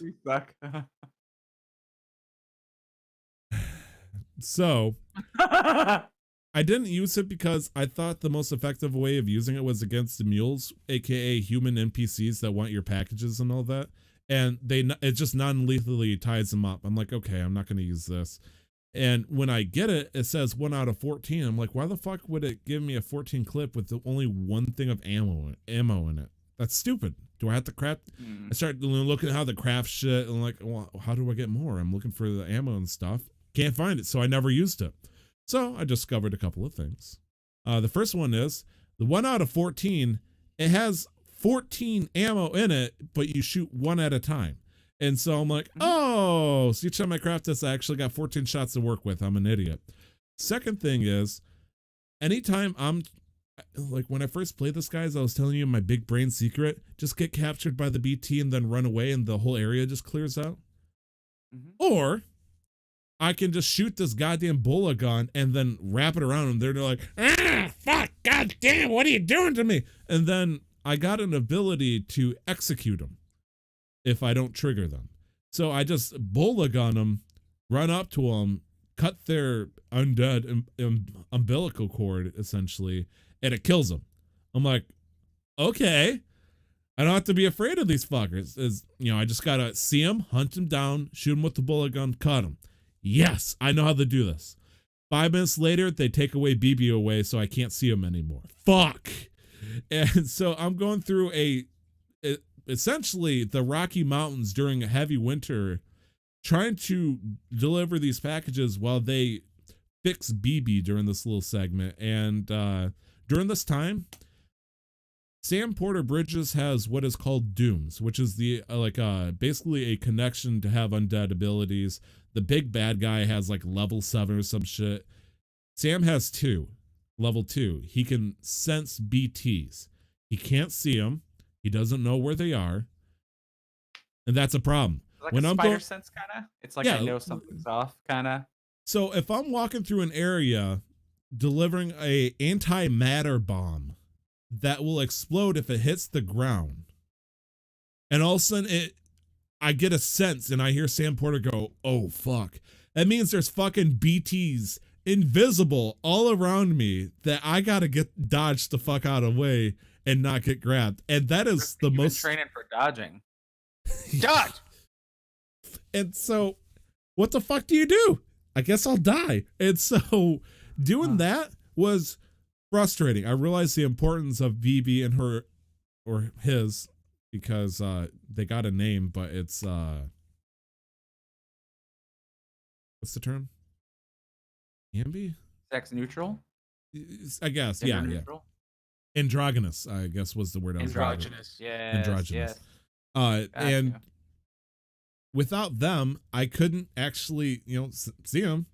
It was so nice to get that baby back. And so once I did that, I felt cool as shit. Like, yes, I can know. Baby back, baby back, baby back. I thought I was cool as shit doing my bullet execution thing. And then Yeah. they introduced something new, apparently. And just to fuck with me a little bit further, when you see BTs using BB's spider sensibility for you, you see these, it's kind of like nanomachine black figures floating through the sky. I started seeing red ones. I'm like, I don't know what the fuck a red one is, but you going down, clown. I shoot it with the bola line, wraps around it, and then it cancels out, it dissipates. I couldn't bola gun the red ones now. And so I'm like, but my plan, I'm holding a second antimatter bomb. This is problematic. I can't die. And it turns out there's certain levels of these enemies that will become immune to your blood grappling capabilities, and apparently they can call your bullshit essentially and get used to you doing the shenanigans you did. But because either progression of the story or I started doing this so often that the game decided to throw enemies with extra defenses. But to take it one fucking step further, I discovered machine guns. What better way to handling an issue than to take out a goddamn machine gun that it has bullets traced with your blood, and just Of course. and I didn't have IVs or blood bags on me, so it's essentially like an IV in the shoulder. It's sucking out my blood, killing me as I'm murdering these suckers, and that was freaky as fuck. Also, I have encountered Mad Mikkelsen twice. Is it Matt or Mads Mikkelsen? Mads. And he is by far the coolest fucking character in this entire game. So I don't doubt it. Like, as I'm sure you can guess, I'm going like spoilers heavy on this kind of stuff. There's times where whenever you encounter him, you're encountering for those listening, there's going to be spoilers about Death Stranding. If you haven't played it or gotten this far in the past 5 months, what the fuck are you doing? There's a point where you get sucked into a superstorm to like a boss arena, essentially. The first time it's World War One. It's a World War One scene where there's land roving tanks and stuff like that driving around and shit. And you're like, what the fuck am I doing here? I'm in the post-apocalypse trying to deliver, some tissues to this dumbass over here. Why the fuck am I in World War One now?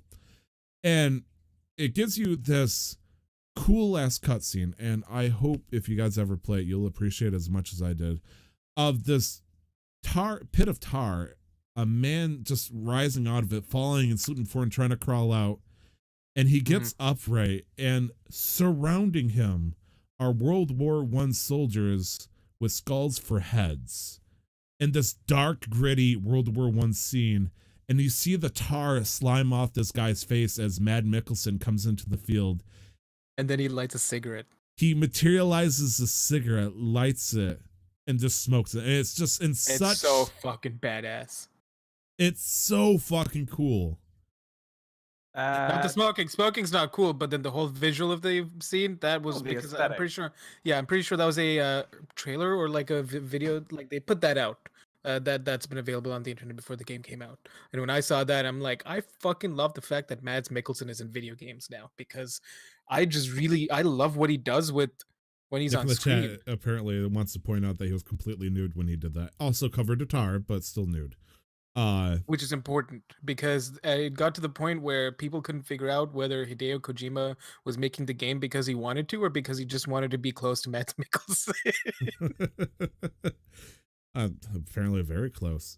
The second scene that triggers that involves him, I think I love more. Some reason, well, Mads Mikkelsen, it's very clear anytime you connect to BB, is this guy is either going to be the father or a close connection to BB. So this is the father figure of, the person, the little fetus baby that is controlling all your ability to see BT. He wants BB back for whatever reason. I don't know as of right now. Obviously, he's, parental rights, mother is gone. Maybe he, just claimed custody. It's fair. But whenever you get sucked into these fucking supercells, you'll see that cool ass scene that shows, all these skull soldiers surrounding him. But when you encounter him to fight the actual battle, he'll be sitting there cross-armed in a spider web of barbed wire with Toy Story-esque dolls where, these dolls are just like hair ripped out and everything with a flickering eye, just like kind of like twitching. And all of a sudden, when the eye opens, that's when he wakes up and he comes out of the spider web of barbed wire with these fucking skull soldiers. And it is so fucking cool. I don't understand why. I don't understand how. But goddamn, is the execution cool as shit. And so then I proceed to, I throw my shit grenades at him and stuff. And that's how I, Of course. I'm a fucking baboon. Give me my child. No, eat my shit. Whoosh. But other than that, got a bunch of cool stuff. I got, I'm pushing towards the final area, and then I started to realize that I kind of started burning through the game a lot quicker than I would have normally, instead of just taking my time and stuff. I went back to the first area, and Nick was asking this in the chat. I started to raise my connection with each area. They give you like a 5-star rating system for each area for how much likes you give them, essentially, or how much they give you, rather, by delivering packages, doing stuff for them here and there. And first time I did it, I got I think 3 or 4 star with something. They gave me a fucking hat, and I realized I was all in on this. I want more free shit. And so me and my new hat, I started trying to 5-star all the beginning areas. So far I've gotten 2 to 5 stars, and I'm kind of upset because so far the most they've given me is a little star insignia to put on my suit. And so it's like, okay, cool, I got a star to show that I spent 4 hours doing this thing.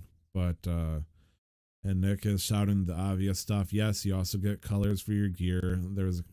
I get like volcanic orange and stuff like that. I've been sporting a little bit of magenta. The problem is though, I don't want to slap it on my like, you get leg augmenting devices to help you carry stuff and run and all that. Since I bought the collector's edition, hence why I have BB in the background, they give me gold versions of everything that I get. And I love my bling, man. Having gold sunglasses is pretty fucking sweet. And so it's like, why have my favorite color if I can just go cha-ching, cha-ching? And so I've been enjoying that. Been working on stuff, trying to get my likes up. I'm currently at like 56,000 likes, which I know means nothing to you, but essentially I've been going across other people's servers and building bridges and repairing roads for their game to be easier, or a smoother transition. That way, instead of trying to walk across horrible terrains surrounded by BTs and mules and stuff, they can just take a whip or a truck or bike and just drive across. And apparently people appreciate it when I do that. So like, here's a like. And anytime I get like 5,000 likes, it feels like Thanos when he gets all the Infinity Stones. Just, yes, give me more likes. Every one of those likes is somebody interacting with something that you made appreciatively. Right. And that's really cool. At my level, I can give, if I tap the button fast enough, because there's a time limit, because you can hit once, get a like, but as you progress and level up, you'll have more seconds to add more likes to something. I can give up to 300 likes right now in one go to one object. So if I got 58,000. That means I have made hundreds of people happy for the shit that I've been doing. And that makes me feel good on the inside because I'm giving them a better experience and all that. And so been doing that, been having a good time, been building roads and all that stuff. And yeah, it's been my experience with Death Stranding. It's literally building a connection with both the in-game characters and real players. And I've been really enjoying it. Also, I discovered what happens if you kill a NPC and you don't incinerate it. That's a bad thing. You cause something called the Void Out. I'm pretty sure I told you guys about this before. So hide the body, burn the body. Don't hide the body because that doesn't do Burn the anything. body. Destroy the body. Yeah. If you kill an enemy like kill versus like stun or knock them out, their body will begin decomposing. After a certain point of time, it will cause a nuclear explosion that will destroy a small portion of the map. I don't know if it's permanent or not, but it affects the game map by leaving a fucking crater with a handprint in the ground. Also, if nearby you die, frowned upon. So that was interesting. It's fun seeing that happen. But anyways, Death Stranding. It's a game. Cool beans. It's a game. I kind of want to platinum it. Be my first platinum game in like 10 years, but I feel like what I would have to get all the 100% trophies. Ah. But it feels like trying to 100% Death Stranding of all the fucking games. Okay, Nick in the chat saying that's like 170 hours. Okay, I'm scared back up. I just want to beat the game. Can you blame me? That's a whoa. That's a commitment. So we have a choice here. We're pushing time limits here, having fun talking about stuff, going on tangents. I'm pretty sure we hit our tangent limit with our little talk about WWE and all that stuff, which I'm going to leave in. I'm going to fucking leave in. Yep. I vote we go straight into the tots. Yeah, because I think this Tangent War Chest will be good no matter when we do it. So, especially because I love Grey's Anatomy and Desperate Housewives, so it's gonna be as long fucking as it great. remains the same, though. Like I want to do that I one. want to do that one. Yeah. As long as we don't delay it. Okay. Nick just rechecked. It's only $100 with a 3 out of 10 for difficulty, so it's possible to do. It's just weird bullshit. So, with the fucking virus out there causing all sorts of mayhem, shit's going down for people, and this is not as important to me. Maybe it's not as much for you guys either. Oh no, sports is shutting down. ESPN and all that stuff, worldwide sports leagues are shutting down. And as a result, most games are either being closed-circuited, recorded, with no fans being able to watch, or otherwise just canceled or postponed. Yeah. And so as a result, some people, including actual real-life professional players, are streaming themselves fighting that team using the video game equivalents. Soccer players, football players over in Europe are streaming themselves playing FIFA against their opponents to show that they would have completely kicked their asses. Great logic, by the way. And totally accurate. People are doing this to raise donations for charities that are, help fighting this disease. And so, is it technically a disease? Would you call it a disease? A virus? Like, I mean, yeah, diseases are virus, bacterial and viral are all diseases, I believe. So yeah. Okay, it just seems like calling it a disease would take it even a step further. I mean, it's still a pandemic, but yeah. I guess I just wasn't sure. Just call it. I'm going to stick with virus because I feel like that might be pushing even more fear mongering than it already deserves. So I guess the big question is, if people are getting a fucking kick out of playing sports games and video games instead of watching the actual games being streamed live on Twitch, what other games could fit the bill here? What games supersede their real life equivalent? I have a couple of thoughts on this because I actually had this conversation with my dad the other day. First off, with FIFA, FIFA has often been used lately, like not lately, but I remember there was a time when I moved to Canada. Um, Growing up in the Middle East, it was perfect because the Premier League games, so those over in the UK, they were at the perfect time. They'd start at about 4 in the evening, 5 in the evening, and go up to about 11 at night. Hmm. Whereas here in Canada on the West Coast, they started at about 4:30 in the morning. Jesus. Ooh. So for me to watch highlights, I used to be able to until they started the the companies with the rights to like televise them started coming down hard on people putting up highlights on YouTube and copywriting everything. So then they started, and these are just the highlights, mind you, of what happened in the match, not the Yeah. entire match. And so people started recreating the exact goals in FIFA. Like I don't know how they managed it, but like exact movement and stuff, like they were recreating it in FIFA and they were putting that up as highlights, which bypassed all of that because it was it was video game footage recreating something Actual else. footage. Yeah. Yeah. So That's fucking Pretty crazy. genius. That's that's fucking next level. so that's one thing I wanted to bring up. The other thing is, so what I was talking about with my dad specifically was what's taken off over the last week and a half or so is marble racing. Oh, marble racing. Yeah. Ah, yeah, Glenn used to love streaming Marbles that. on stream. No. There's a guy Actual marbles. I can't remember his name, but he builds these tracks with real marbles, different kinds of marbles, different weights. He builds like his last one was a stadium where he built like these miniature stands, and all the people were marbles, and he was like lining them up, and he was adding effects, and he was giving like actual like Grand Prix like commentary and stuff, and like it really pulled you in. Like he builds all these elegant tracks in like his backyard, like dirt tracks or like Huh. actual like Hot Wheel tracks and stuff. Um, and he's been doing this for years, or this person, I don't know if it's a guy, but they've been doing it for years.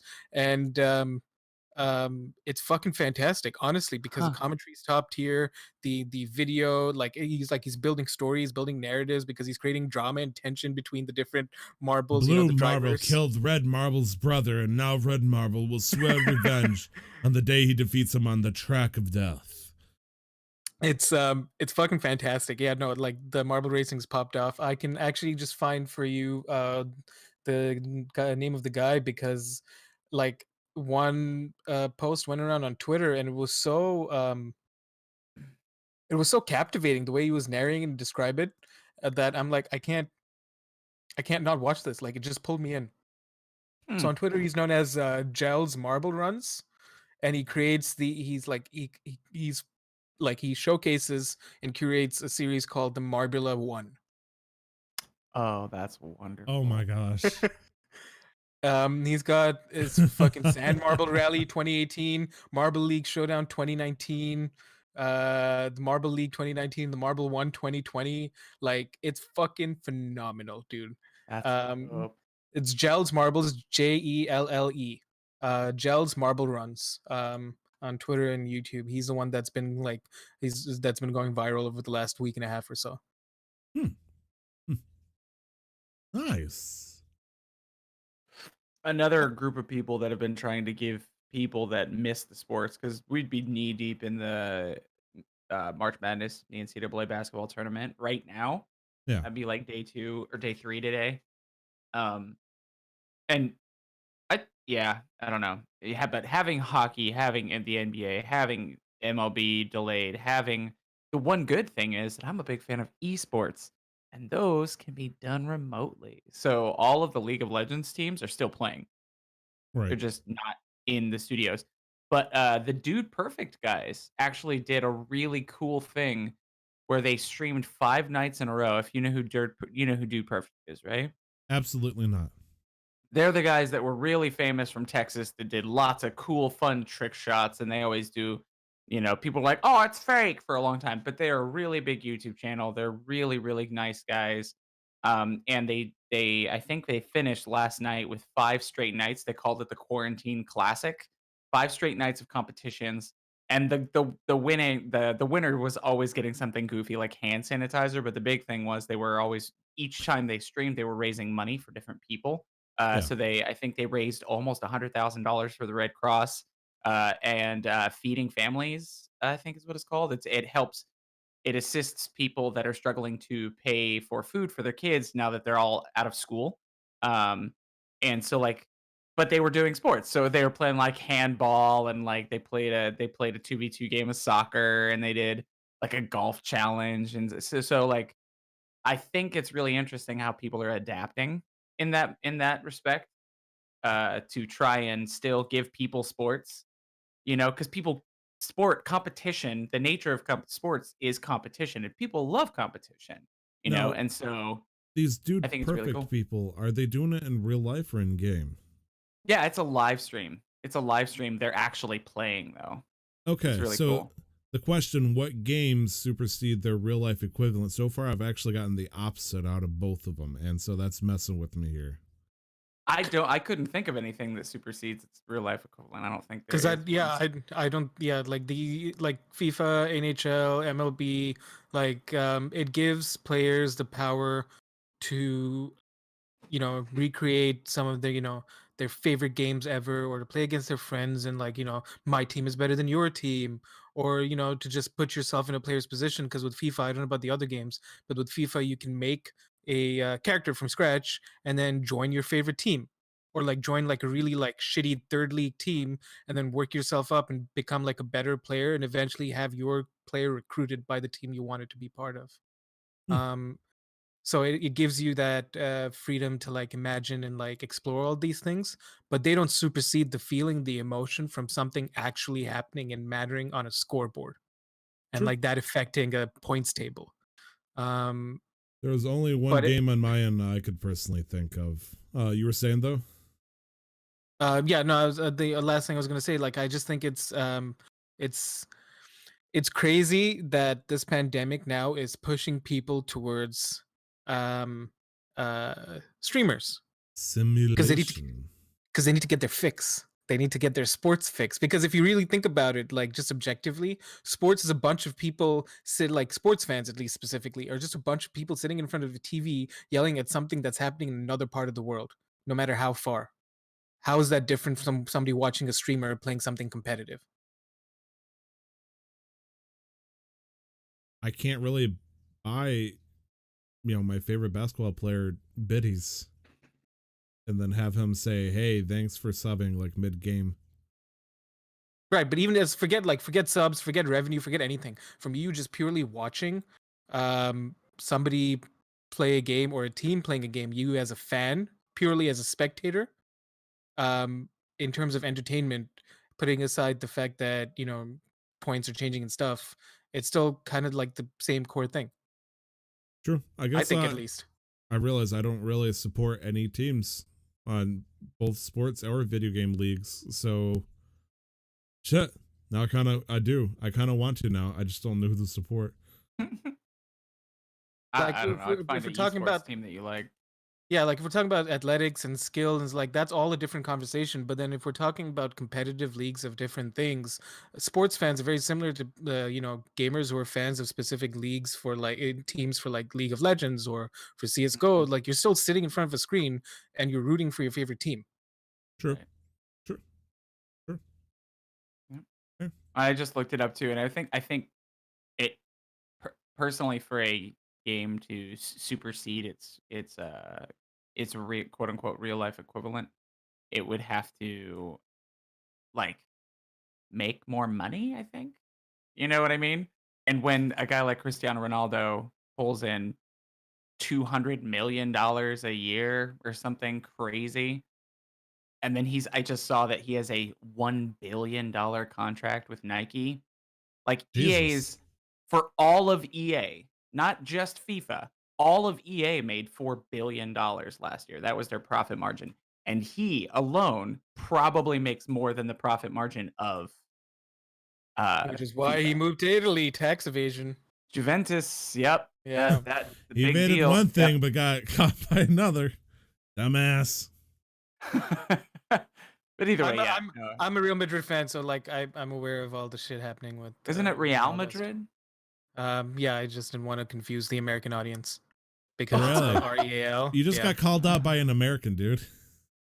Well, because Glenn follows sports, I just didn't want to Yeah. I played patronize soccer in soccer college, fans. man. Yeah. One of my buddies played on the U18 Trinidad and Tobago World Cup team. All right, so let me propose this game to you. Okay. Yeah, let's hear it. WWE 2K. I think that the game supersedes the real life because not only can you bring back wrestlers back from the dead that don't exist anymore, you can set up challenges. You can also create your own stories and all that stuff. And there was a time. You know what? Yeah. Sorry, I'll let you continue, but that makes sense with wrestling, like with WWE. That makes sense. Does it? Okay, like yeah, because if you think of it like I hate it. Like if you make a comparison to something like D&D and wrestling, like it's story building, it's storytelling. Like at its very core, that's what it is. It's creating that drama, that tension, that action, the reason for these different wrestlers to interact with each other and actually like pursue these like this fucking belt or that fucking title or take this person down. That's at its core, wrestling is storytelling. So a game I think has the better has a capability of superseding that. But if we're talking about for specific people, so if I was a wrestling fan, I could create the storyline that I wanted. So I would be more satisfied by this thing that I've created than what's actually happening. So I could see that. And also think of it like this way. We just talked about Stone Cold not being able to pursue a active wrestling career thanks to his neck injury. But in WWE2K, you can put fucking Steve Austin in his prime. And you can have him face off against, I don't know, fucking Dusty Rhodes or whatever the fuck they're called. And just let them do fuck all. Or if you want to, since WWE 2K, let's say 2020 or whatever, has a completely bullshit character creator, you could throw in fucking Shrek if you wanted to. What better way? Get out of my swamp! Oh no, he's giving the eviction notice, his specialty. And he just throws him right out of the ring. Get out of my swamp. My landlady. And so the idea that you can not only pull back people who are effectively retired, people who have passed away and all that stuff, put them all back together and recreate a storyline that, similar storylines that's happened in the past. You can make whole stories. Or you could say, fuck it, I'm going to have a King of the Ring throw 8 random people that would never be able to do this in real life just because of circumstances or they're dead, and just watch who wins. Who wins? When's if you throw 3 Stone Cold Steve Austins against John Cena? Well, John Cena would win because they wouldn't be able to see you're going to be fighting 3 invisible wrestlers. Like, how do you win against that? They like Stone Cold, all 3 of them would just look around and say, well, I guess he's not showing up. Then they'd leave the ring and they get disqualified for standing out too long. And then John Cena's like, now you see me. And he's been in the ring the entire time. The whole time. He's been hustling the whole time. It's like that meme about parents at home with their kids. They're like, you see the kid on the dad on the couch reading. And it's like, Dad! And he goes, oh no. Oh, he does like this picture up and puts it up and it just looks like he's not there. And the kid's like, and then walks away. But that's just him. Sorry. I made a comparison I could relate to. Thank you. So that's why I think, as we all agreed initially, it's scripted and all that stuff, but I just think, like, I'm trying to imagine, is there any games that, like, FIFA or whatnot, that bring back, like, the old classic, the big superstars that retired or gave up? It's all current stuff, right? No. I think you can play, like, you can pull in Cristiano, or, like, not, like, if you wanted to play Ronaldinho, I'm pretty sure there's a way to play Ronaldinho, I think there is it depends on the game, because there's always, with every year, there's always when you do like a batch with your friends or whatever, there's always a what do you call it, a classics team or an all-star team. And I think that rotates year by year. So but it's not like you can't just inject characters. At Well, I least think some of them allow it. Like, I think you can upload things sometimes, like an NBA 2K and stuff like that. If you want to play as Michael Jordan, it's available. It's just a matter Bring of back the Barry game type that Sanders you're from playing. the dead. Oh my Yeah. God, With Yeah. with FIFA, not as far So as I good. know, except for like FIFA Ultimate Team, but that's a whole mess on its own. So I don't want to talk about that. Yeah, that's fair. That's fair. Oh no, that's a can of worms. So I think we got our we we went from never talking about wrestling once in our entire CMQ career to like talking for at least 20 to 40 minutes of it. Jesus. I'm ODing over here, just like half the rest of this shit. Sorry, that was a bad drop. Anything else you guys want to talk about before we wrap this bad boy up? Oh, I think we do our use and give mad props to birthdays and releases, and I feel good. Okay.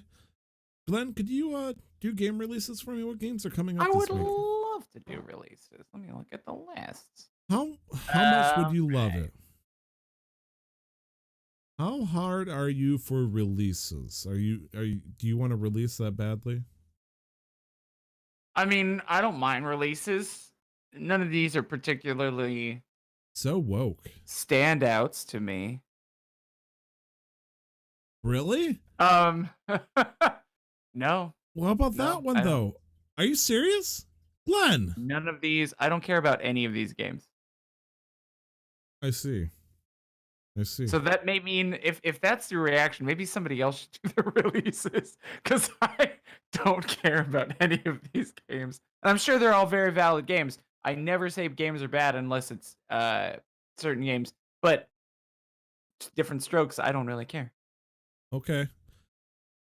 I am using my host powers since Nick never segued himself into one. He got Glenn to laugh because I'm pretty sure that was his ploy the entire time. What the fuck ever. Nick, will you do the game releases? Because there's the one, a very important one.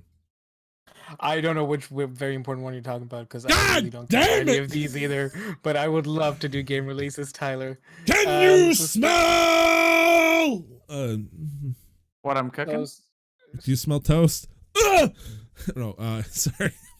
Bad joke. So starting off with March 23rd, we've got quite a big game actually coming out. Half-Life Alyx on PC. It is a Half-Life game. It is not Half-Life 3, but it is a VR first-person shooter taking place before the events of Half-Life 2. Cool. Coming out on the 23rd of March. Is that the one? I have no idea. I don't think so. The next No, up no. is The Legend of Heroes Trails of Cold Steel 3.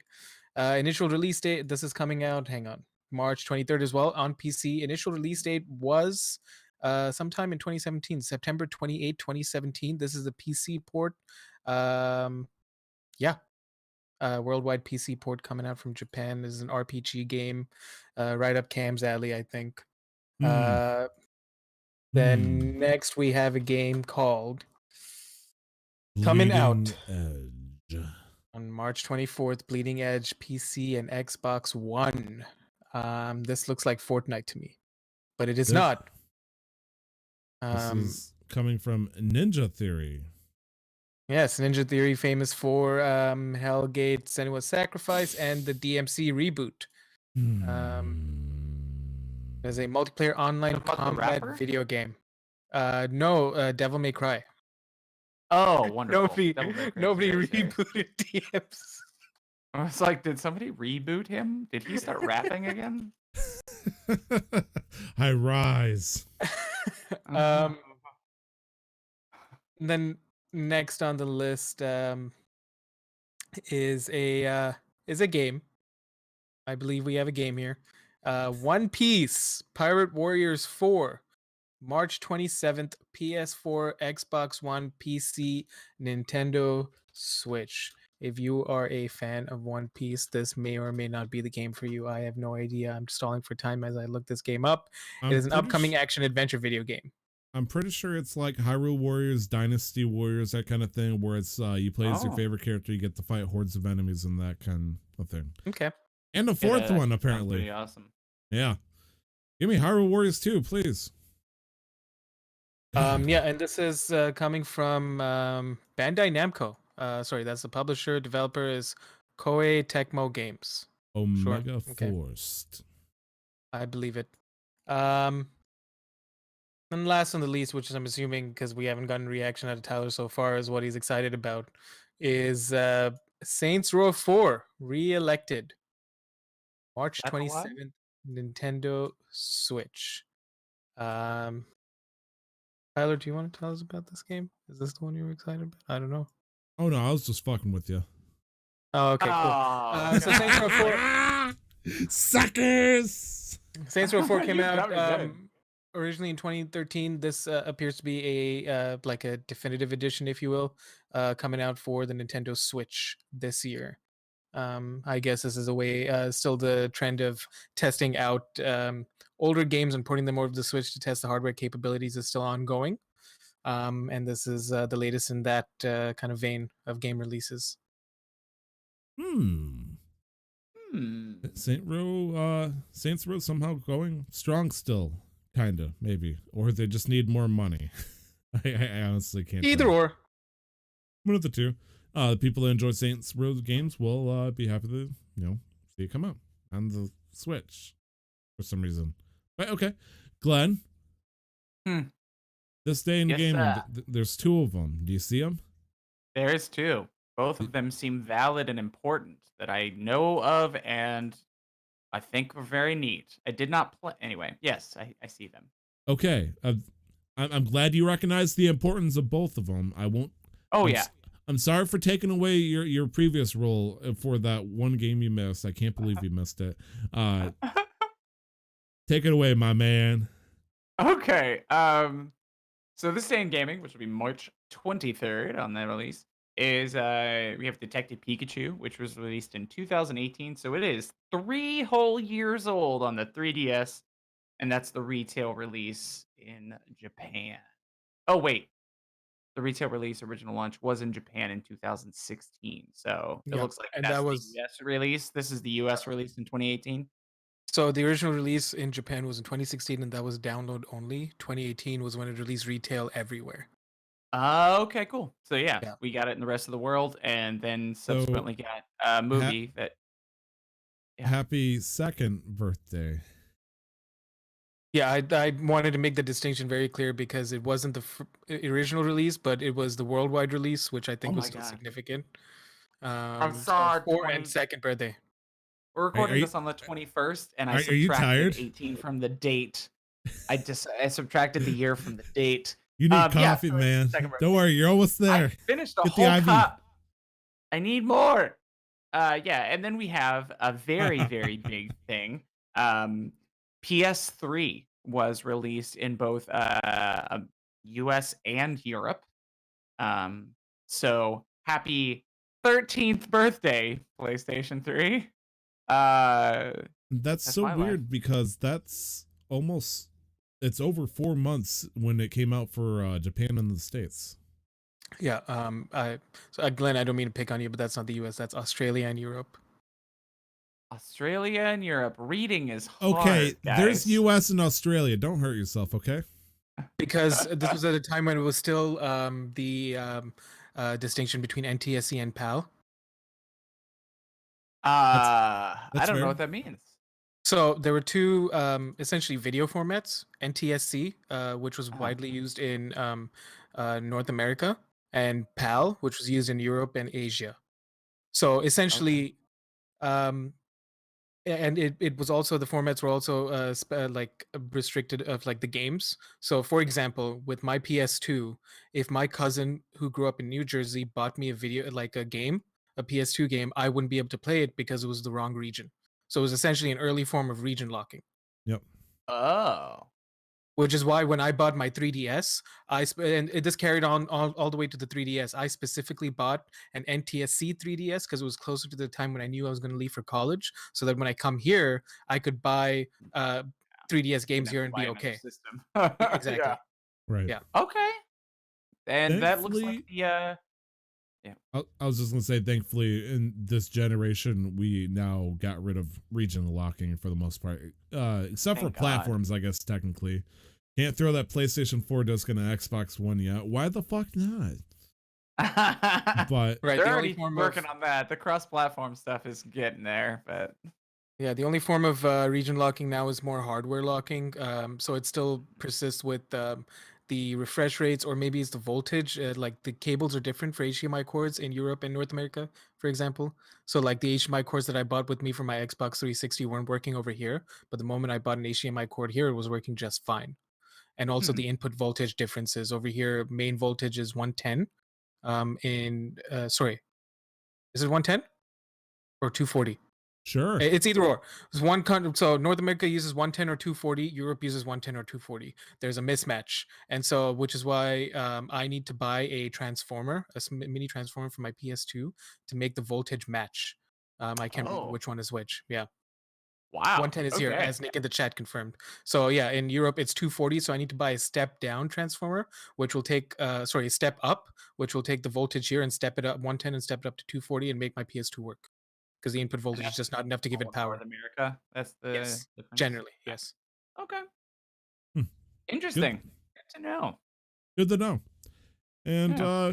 I think that's going to be it for the show. I think it was a pretty good episode. Wonderful. Talked about Yeah. wrestling, talked about games, talked about somehow managed letting Glenn make a sex reference out of a game that Nick's playing for the first time, but beyond the details there. Really whipping that one out. You can find me on Twitter at 2x Tyler, all letters, one word. Nick, where can we find you? You can find me on Twitch and on Instagram at LR11 and on Twitter at LR11th, all letters. If you want to yell at me for not liking Animal Crossing, come at me. I will probably ignore you because that's what I do to most of the notifications on my phone. Glenn, where could people find you? You can find me at Twitter at Glenn Houston with 2 N's, Glenn with 2 N's, and Houston looks like Huston. And you can find me on Twitch at Razeth, and that is Raezeth. Nice. And if you want to check out the Casual Master Quest podcast network, you can check us out on Twitter at CMQ Network, or you can email us at casualmasterquest@gmail.com. You can also find us on Instagram and Facebook. We do have a Discord, which if you want to join, feel free to click on the link that we have on our Twitter page. And last but not least, we have a D&D podcast called Casual Quest Masters, a 5th edition live play action-packed podcast where we have the adventures of Nick, myself, and a 4th member, Brandon, going, I would say against, but I shouldn't say that, going with the flows of the Dungeon Master headed by Glenn. And I'm pretty sure that's going to be it for episode 92. Thank you guys for listening. We'll see you next week. That was Glenn, that was Nick, and this was Tyler. And that was, rest in peace, even though he's still alive, Stone Cold Steve Austin's career. I knew I had to stutter sooner or later. I'm glad I did it on his name. Don't forget, the never stop the grind. We'll see you guys next week.